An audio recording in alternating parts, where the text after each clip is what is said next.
Awas. Awas mga kaspero. Dalawa lang kami ni Master X yung nag-dive.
Hunting time na tayo mga kaspero. At eto, nagpakita agad sa atin yung isang canoping. At ayun, sa pool mga kaspero.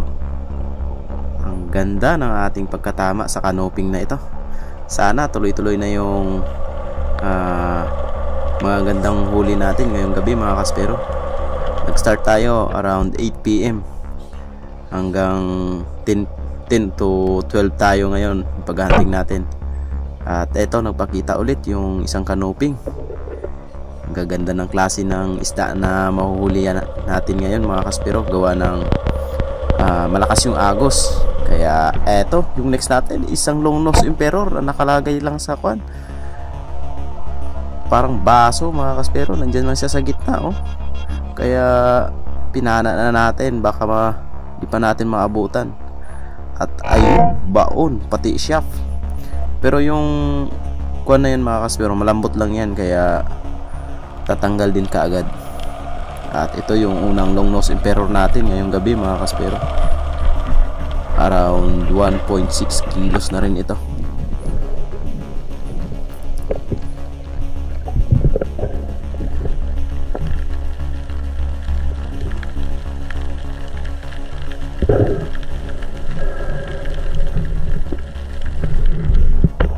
Then next drop natin, ito yung nagpakita mga kaspero, isang oriental sweet lips at sobrang laki. Ayun, ay sayang mga kaspero, dumaplis pa. Ito hinabol ko at tinusok ko. Tinamaan naman kaso daplis, kaya ayun, sayang, hindi natin nakuha. Bawi na lang tayo. At ito yung next natin, isang unicorn fish. Ayun, sa pool mga kaspero. Maganda talaga yung spot na ito mga kaspero pag malakas yung agos. Ito yung spot namin na napakaraming unicorn na nahuhuli namin. At katulad nito mga canoping, nandyan lang sila mga kaspero sa buhanginan pag malakas yung agos.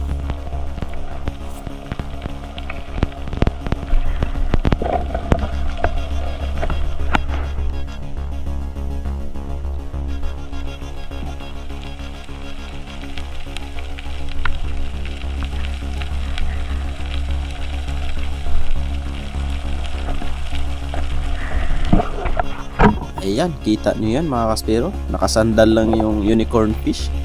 Ang lalaki pa naman ito, halos mga 2 kilos mahigit yung isa. Lalapat. Sobrang taba pa mga kaspero. At eto ulit nagpakita ulit.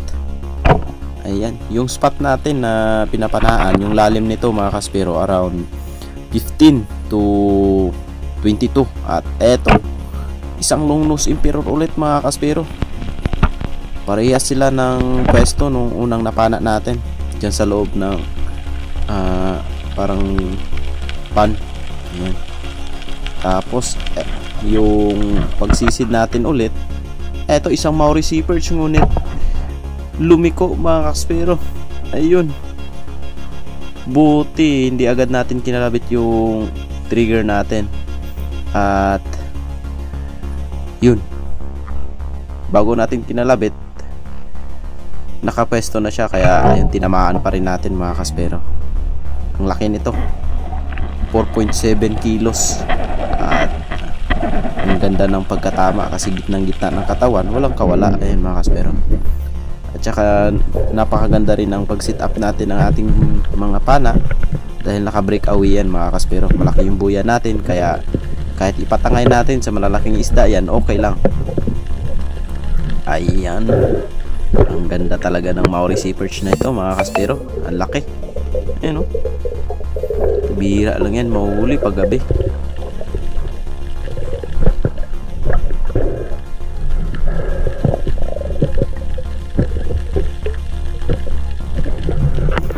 At ito isang kanoping mga kaspero. Ay sayang, daplis.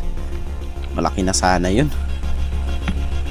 Kaso na daplis. Kaya eto na lang. Isang surahan ulit. Yun sa full spine shot mga kaspero. Walang kagalaw-galaw. Ang taba naman ang isda na ito.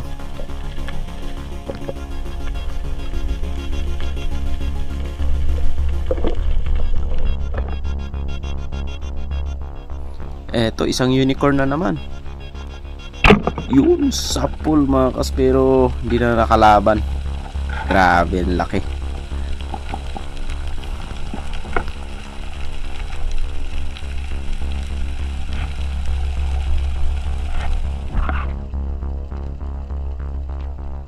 At eto na naman, isang island trevally mga kaspero, may nagpakita. Kaya huwag na nating bigyan ng chance na hindi natin mapana. Kaya eto, binanatan na natin. At nakuha naman natin itong island trevally. Yeah, 2 kilo din yan mga kaspero.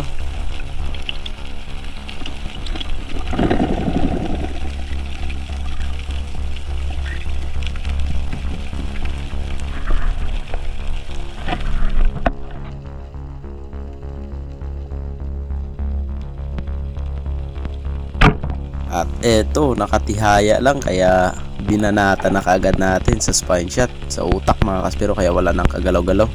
Isang malapad na samaran. Ayan o. 1.4 kilos yan. Yung samaran na yan mga kaspero. Syempre, eto na naman.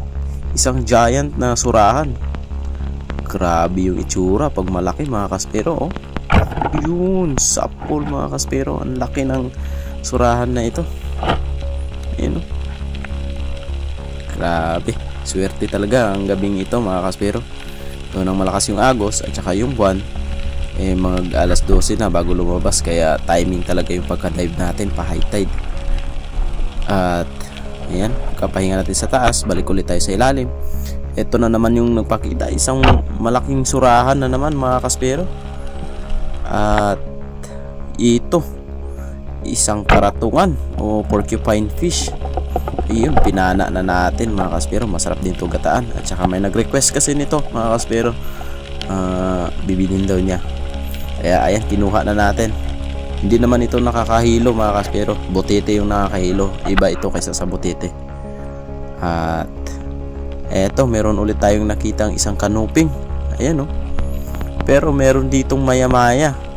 Kaya tinitingnan ko kung saan yung mas malaki. Mas malapad itong maya-maya, kaya ito na yung pinana natin. At ayun, headshot. Ang ganda ng pagkatama, tsaka ang ganda ng kulay nito mga kaspero.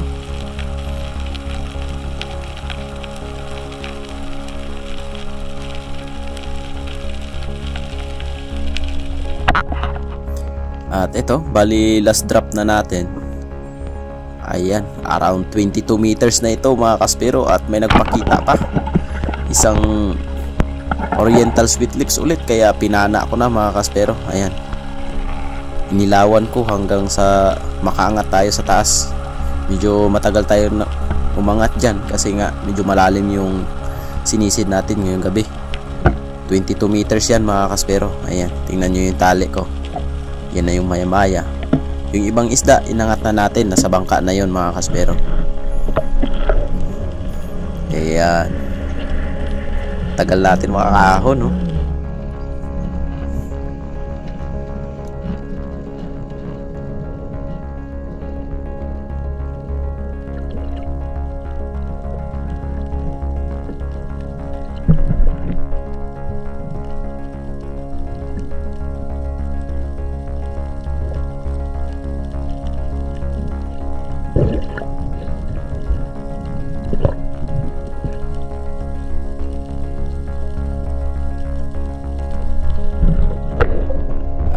eto, kagandahan sa breakaway setup, pagdating sa taas, hihilahin mo lang siya mga kaspero. Ayan. Malaking oriental sweet lips mga kaspero. Halos 2.6 kilos na rin ito. Ayan o. Ang ganda ng kulay ng isda na ito. So bali nag-slice kami dyan at sinabawan natin. Hindi na tayo nakapag-video kasi nagbenta pa tayo at ubos naman agad yan mga kaspero, kinaumagahan.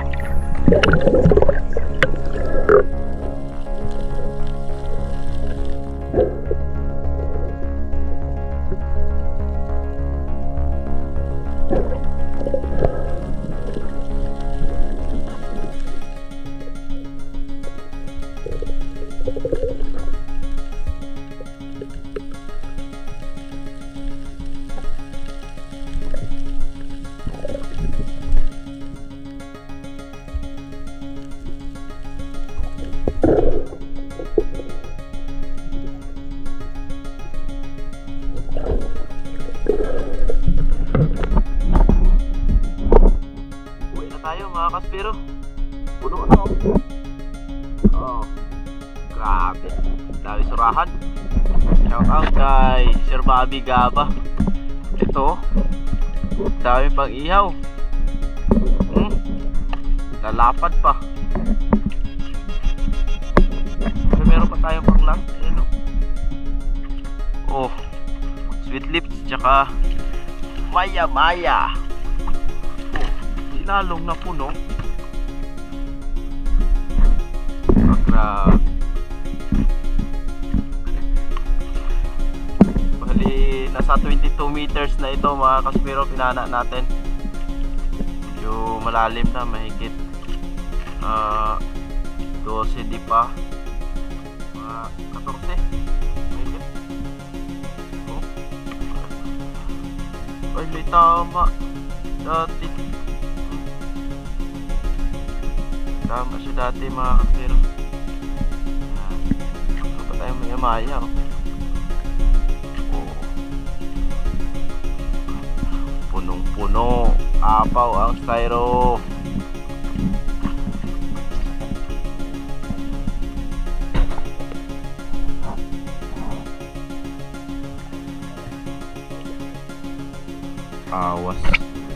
Awas mga kaspero.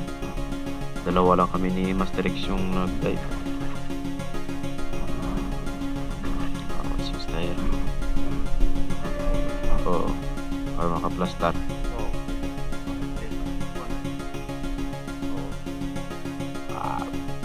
Sura ako, lalaki.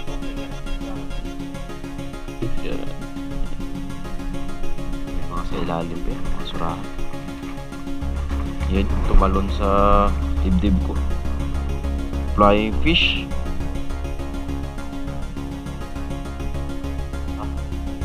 Pwede itong ikilaw. Ikilaw yun.